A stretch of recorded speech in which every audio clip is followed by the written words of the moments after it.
Hello friends, வால்டமோர்ட் தன்னை இம்மார்ட்டலாக வச்சுக்கிறதுக்காக 7 ஹார்க்ரக்ஸஸை create பண்ணியிருப்பார். ஆனால் அவர் க்ரியேட் பண்ணது 7 இல்லை 8. ஸோ அந்த 8வது ஹார்க்ரக்ஸ் என்ன அப்படிங்கிறத பற்றி தான் இந்த வீடியோவில் நம்ம பார்க்க போகிறோம். ஹாரி பாட்டர் சீரீஸ் எடுத்துக்கிட்டிங்கன்னா அதில் ஹார்க்ரக்ஸை தேடி அதை அழிக்கிறது தான் ஒரு முக்கியமான ஒரு தீமாக இருக்கும். பொதுவாக மகிள்ஸ், விச்சஸ் அண்ட் விசார்ட்ஸ்லாம் ஒரு ஏஜுக்கு மேலே இறந்து போயிடுவாங்க. அதனாலேயே அந்த ஒரு டெத் அப்படிங்கிற ஒரு விஷயம் இவரை நெருங்கக்கூடாது அப்படிங்கிறதுக்காக ஹார்க்ரக்ஸை க்ரியேட் பண்ண ஆரம்பிச்சிருப்பாரு. ஸோ அதோட தாக்கத்தில் அவரோட அப்பியரன்ஸே டோட்டலாக சேஞ்ச் ஆகிருக்கும். வால்டமோர்ட் அவரோட ஃபஸ்ட்டு ஹார்க்ரக்ஸை 1943 க்ரியேட் பண்ணுறாரு.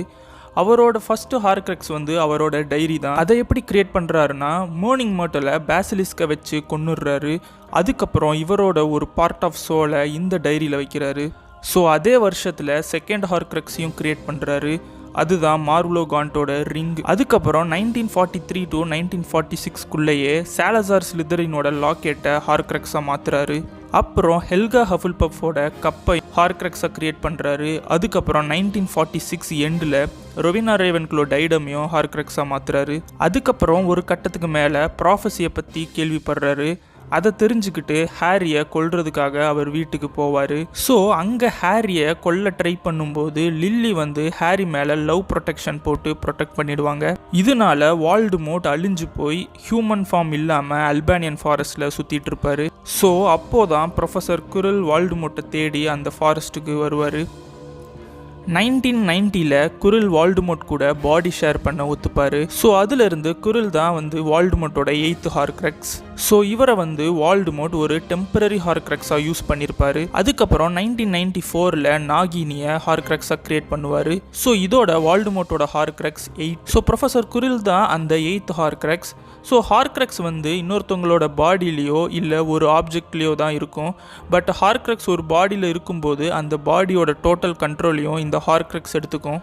அதனால தான் வால்டமோர்ட் சொல்கிற விஷயங்களெல்லாம் கேட்டு குரில் அதை ஃபாலோ பண்ணிட்டு வந்திருப்பாரு. அதாவது வால்டமோர்ட் குரிலை ஒரு அடிமை மாதிரி வச்சிருப்பாரு. பட் குரில் எதுக்காக வால்டமோர்ட்டை தேடி போகணும் அப்படின்னு கேட்டிங்கன்னா, அவர் ஒரு பவர்ஃபுல் விசார்டாக மாறணும்னு ஆசைப்பட்டு வால்டமோர்ட்டை தேடி போவார். அதனாலேயே அவர் கூட பாடி ஷேரும் பண்ணியிருப்பார். பட் வால்டமோர்ட் ஒரு நோக்கத்துக்காக தான் குரிலை யூஸ் பண்ணியிருப்பார்.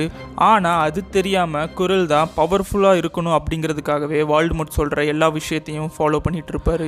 பட் குரிலுங்கிற இந்த ஹார்க்ரக்ஸ் எப்படி அழிஞ்சிருக்குன்னு பார்த்தீங்கன்னா, ஹாரிக்கும் குரிலுக்கும் ஃபிலாசபர் ஸ்டோனில் ஒரு சண்டை நடக்கும். அதில் ஹாரி தன்னோட கையை வச்சு குரிலை டச் பண்ணுவார். அதில் குரில் டிஸ்ட்ராய் ஆகிற மாதிரி காட்டியிருப்பாங்க. இது எதனாலனா ஹாரிக்குள்ளே இருக்கிற அந்த லவ் ப்ரொடெக்ஷன்னால தான். பட் இந்த விஷயம் வால்டமோர்ட்க்கு தெரிஞ்சிருக்காது. அதனால ஹாரியை கொல்ல சொல்லி குரிலுக்கு ஆர்டர் போடுவார்.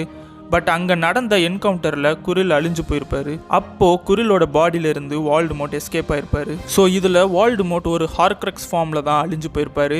நான் ஏற்கனவே சொன்ன மாதிரி குரில் ஒரு டெம்பரரி ஹார்க்ரக்ஸ் தான். அதுக்கப்புறம் வால்டமோர்ட் அந்த அல்பானியன் ஃபாரஸ்ட்கே போயிருப்பாரு. ஸோ வால்டமோர்ட்டோட 8th ஹார்க்ரக்ஸ், அதுவும் ஒரு டெம்பரரியான ஹார்க்ரக்ஸ் ப்ரொஃபஸர் குரில் தான். இந்த வீடியோ உங்களுக்கு பிடிச்சிருந்தா லைக் பண்ணுங்கள், கமெண்ட் பண்ணுங்கள், ஷேர் பண்ணுங்கள். மறக்காமல் சப்ஸ்கிரைப் பண்ணுங்கள். இன்னொரு புது வீடியோவில் பார்ப்போம்.